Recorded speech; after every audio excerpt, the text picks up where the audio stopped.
বাল ফলাইতে পারছিস?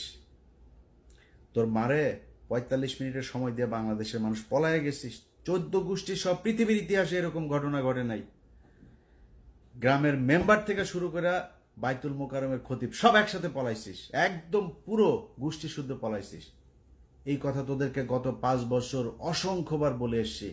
এমন একটা দিন আসবে পালানোর রাস্তা পাবি না। তোরা আওয়ামী লীগ করিস এটা কেউ বলতে পারবি না মুখ দিয়া।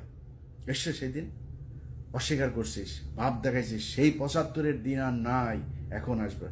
এখন তোদের এমন অবস্থা হয়েছে যে তোরা সারা দেশে, ভাই আমি আওয়ামী লীগ করি না, আমি জামাত করি, বিএনপি করি, মাফ করে দেন আমারে। এই অবস্থা হয়েছে না তোদের? বিএনপি, এই ইশরাক, এই যে এখন যিনি মেয়রের ইনিয়া যেটা চলছে, সেই এই ইশরাক তোদেরকে বলছিল যে পুলিশ ছাড়া মাঠে আয়। তোদেরকে ১ ঘন্টা সময় দেবে না বিএনপি। ১৫ বছর চেষ্টা চালাইছিস, বিএনপি ভাঙতে পারছিস? জামাতের শীর্ষ নেতাদের সব ফাঁসি দিছিস, ভাঙতে পারছিস?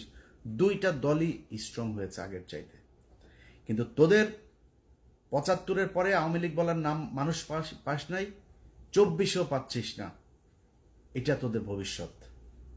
যেদিন আবার মনে কর খুব হাইপোথেটিক্যালি একটা সময় আসবে, তুই আবার ক্ষমতায় আসবি, আবার তোদের এই একই অবস্থা হবে যদি চরিত্র পরিবর্তন করতে না পারিস। যেই নামে আসিক, আওয়ামী লীগ নামে তোরা নির্বাচন করবি, এই স্বপ্ন দেখিস না।